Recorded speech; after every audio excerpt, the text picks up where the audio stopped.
लखनऊ 30 मार्च 2026 को विश्व युद्ध के खतरे और बुद्ध की प्रासंगिकता विषय पर एक सेमिनार 31 मार्च 2026 को उद्यान भवन की सभागार में आयोजित किया गया है। उक्त सेमिनार डॉक्टर अंबेडकर महासभा ट्रस्ट के तत्वावधान में पूर्वाह्न 11 बजे से प्रारंभ हुआ। डॉक्टर अंबेडकर महासभा ट्रस्ट के मंत्री अमरनाथ प्रजापति ने बताया कि उक्त सेमिनार में उत्तर प्रदेश के उप मुख्यमंत्री ब्रजेश पाठक ने अंबेडकर जी की प्रतिमा पर माला पहनाकर शुरुआत की और संगोष्ठी की अध्यक्षता पूर्व राज्य मंत्री एवं सदस्य विधान परिषद डॉक्टर लालजी प्रसाद निर्मल द्वारा की जाएगी। संगोष्ठी का संचालन रामचंद्र पटेल जी ने किया। आज की जो स्थितियां हैं उसको लेकर आज एक सेमिनार का आयोजन किया गया है। क्या कुछ कहेंगे सर इस सेमिनार को लेकर? देखिए,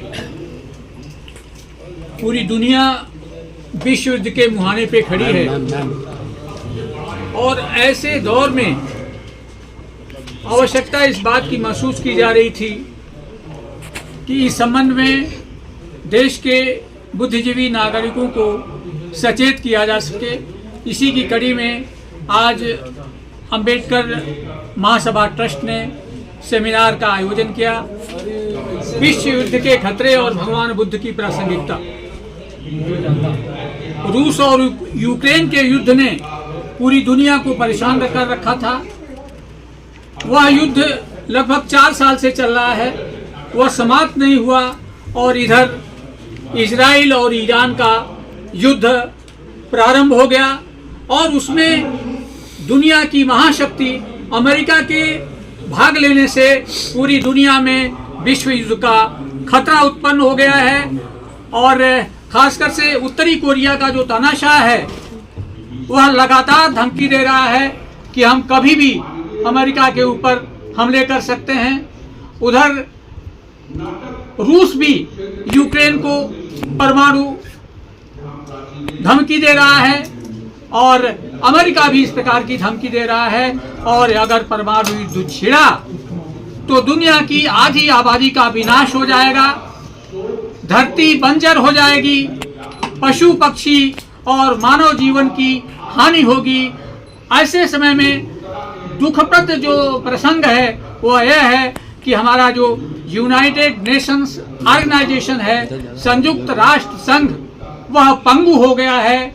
और इसे ऐसे दौर में जो भारत है, जो हमारा देश है, जिसका नेतृत्व प्रधानमंत्री नरेंद्र मोदी जी कर रहे हैं, उससे दुनिया को बड़ी उम्मीदें हैं। और यह उम्मीद इसलिए भी है कि भारत बुद्ध का देश रहा है जिसने पूरी दुनिया में शांति का संदेश दिया है। और यही कारण है कि भारत ने कभी विस्तार की नीति का अनुपालन नहीं किया, किसी दूसरे देश में आक्रामक नहीं हुआ, उसने अपनी सीमाओं को आगे बढ़ाने का काम नहीं किया, क्योंकि कहीं न कहीं बुद्ध की जो शांति है वह भारत के नागरिकों के संस्कारों में विराजमान है।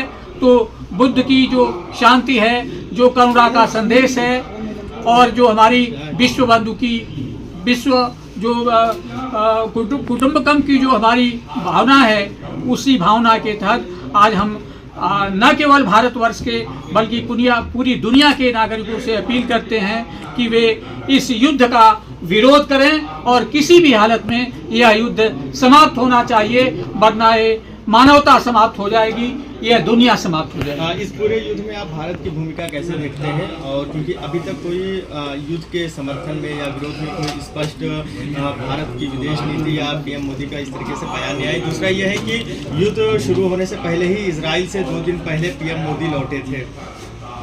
देखिए, जो हमारे भारतवर्ष की जो विदेश नीति रही है वह प्रारंभ से ही वह गुटनिरपेक्ष स्थिति रही है और भारत इस दौर में तटस्थ भी रहा है।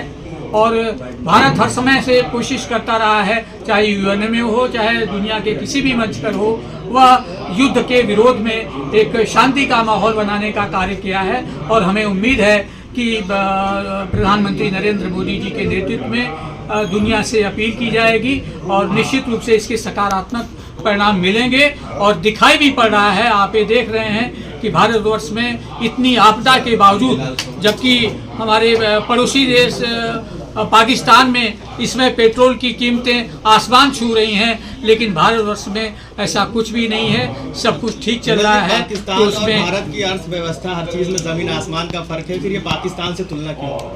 नहीं, पाकिस्तान से तुलना का कोई प्रश्न नहीं है। प्रश्न सिर्फ इस बात का है कि इस समय किसी भी हालत में युद्ध को रोका जाना चाहिए। संदेश है प्रेम, करुणा, दया। नीचे करिए माइक, थोड़ा आप नीचे करिए, आ रहा है सर। थोड़ा फेस से नीचे। इस समय दुनिया जिन परिस्थितियों से गुजर रही है, भगवान बुद्ध का संदेश, भारत की सनातन संस्कृति का संदेश पूरी दुनिया में जाना चाहिए कि भारत के लोग भगवान बुद्ध के पथिलों पर चलकर सबको साथ रखना चाहते हैं। जो पहले हमारे पूर्वजों ने कहा है, अयम निजाह परोमिता किसान उदार चरिता नाम वसुधैव कुटुंबकम, हम वसुधा को परिवार मानते हैं और सब लोग एकजुट रहें। और यही बुद्ध का संदेश हम पूरे उत्तर प्रदेश की तरफ से अपने भारतवासियों को देना चाहते हैं। जिस ढंग से भगवान बुद्ध ने दुनिया को संदेश देने का काम किया था, आज समय आ गया है कि सब लोग भगवान बुद्ध की रीतियों नीतियों को, उनके संदेश को जन तक पहुँचाने का काम करें। साथियों, आप सबका मैं यहाँ स्वागत करता हूँ। सबसे पहले मैं अपने मित्र लालजी निर्मल जी का उनको बधाई देना चाहता हूँ कि उन्होंने एक बहुत ही अच्छी संगोष्ठी का आयोजन किया है और इस संगोष्ठी का संदेश जो सामयिक है वो पूरे देश में चर्चा का विषय बनेगा और इसकी गूंज विदेश में भी सुनाई पड़ेगी। इसके लिए मैं निर्मल जी का हृदय से अभिनंदन कि उन्होंने इस ओर ध्यान दिया। कितना सामयिक विषय है, भगवान बुद्ध की शिक्षाओं से पूरा देश दुनिया परिचित और जो मध्य पूर्व में चल रहा है संघर्ष, उसको भी हम देख रहे हैं। आज इस पर विचार करने की आवश्यकता है। जो संगोष्ठी का विषय है कि ये विनाश का जो युद्ध चल रहा है उसमें भगवान बुद्ध के विचारों की प्रासंगिकता यह विषय है और इस पे हम सबको चिंतन करने की आवश्यकता है। निर्मल जी ने एक मिसाल जलाई है और यही दुनिया को आगे ले जाकर भगवान बुद्ध के नाम प्रेरणा से इसमें एक सफलता भी मिलेगी, ऐसी मेरी कामना। जरा पहले जो युद्ध की स्थिति है, दो विषय हैं, एक युद्ध की स्थिति है, एक विषय, और इसमें भगवान बुद्ध के विचारों की प्रासंगिकता, ये एक विषय उससे जुड़ा। युद्ध की स्थिति में आप देख लीजिए, यूक्रेन रूस का युद्ध चला, कोई समाधान नजर नहीं आ रहा है। मध्य पूर्व में जो संघर्ष चल रहा है, समाधान दूर दूर तक नजर नहीं आ रहा है। तो ऐसे में जो विश्व की संस्थाएं हैं, संयुक्त राष्ट्र महासभा, संयुक्त राष्ट्र सुरक्षा परिषद, ये एकदम निरर्थक और व्यर्थ साबित हो गई। इन संस्थाओं के पास विश्व युद्ध की संभावना को रोकने का, मध्य पूर्व के संघर्ष को रोकने का, रूस यूक्रेन संघर्ष को रोकने का कोई विचार नहीं है। इस समय जो लड़ाई चल रही है उसमें तो जो सुरक्षा परिषद है उसका जो स्थायी सदस्य है अमेरिका एक तरफ है, एक तरफ स्थायी सदस्य रूस है, चीन है। किससे आप विश्वास करेंगे कि शांति स्थापित करेंगे? हथियारों की जो फैक्ट्रियां चल रही है उनका व्यवसाय बढ़ रहा है और हथियार तब बिकेंगे जब युद्ध होगा और इसके विनाश की, मानवता के विनाश की कीमत पर युद्ध का और हथियारों का कारोबार चल रहा है। समाधान कहां से होगा?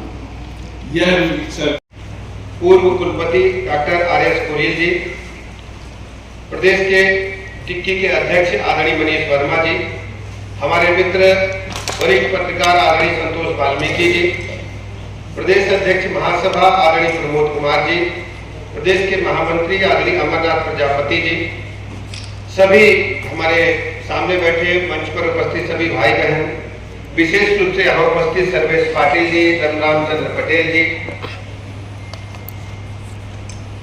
आज एक बहुत ही महत्वपूर्ण विषय पर हम इकट्ठा हुए और महत्वपूर्ण इसलिए वर्तमान जो दुनिया की परिस्थितियां चल रही हैं,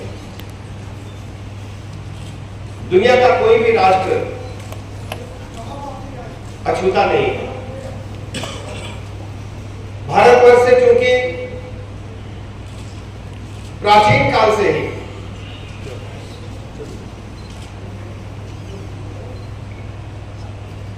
भगवान बुद्ध के संदेश को संदेश को दुनिया को देने में सफल रहा। ऐसे संवेदनशील समय में हम सब एकत्र हुए हैं।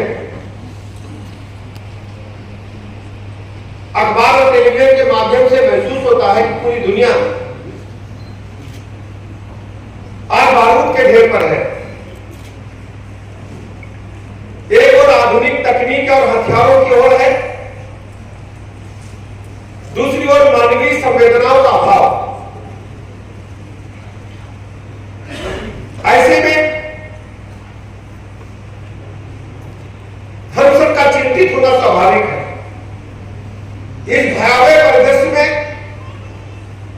भगवान बुद्ध की शिक्षाएं प्रकाश स्तंभ की तरह हमारा मार्ग प्रशस्त करती है। आज का युद्ध केवल कुछ लोगों के बीच में नहीं है,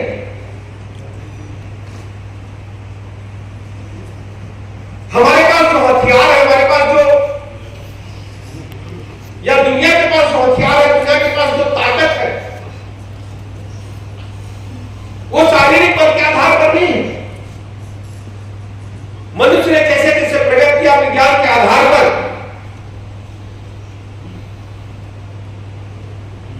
जो हमारी टेक्नोलॉजी है वो दुनिया को कई बार नष्ट कर सकती, इतनी व्यवस्थाएं मनुष्य ने एकत्र कर ली। फसलें नष्ट और लाखों साल तक रेडियो एक्टिव प्रदूषण हो सकता है। कुछ अनुमान कहते हैं इससे दुनिया का आधी आबादी खत्म हो जाएगी, वैश्विक सप्लाई चेन टूट जाएगी, तेल की कीमतें आसमान में, मुद्रास्फीति बढ़ेगी, शेयर बाजार ध्वस्त होंगे, भारत जैसे देशों में पेट्रोल डीजल खाद्य पदार्थ महंगे हो जाएंगे और लॉकडाउन की स्थिति बनेगी। लाखों करोड़ों शरणार्थी, भूखमरी, बीमारियां, साइबर हमले, एआई और ड्रोन जैसे हथियार युद्ध को और घातक बना सकते हैं। आधार पर रखा था और इस समय पूरी दुनिया, जैसा कि मैंने बताया था कि पूरी दुनिया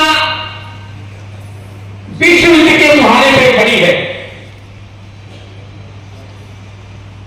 दुनिया का एक सनकी तमाशा उत्तरी कोरिया का, वह लगातार देखें तो आज ये सवाल खड़ा होता है कि आज दुनिया में जीवन कीमती है या शेर। इसी प्रकार भारत के एक सपूत महान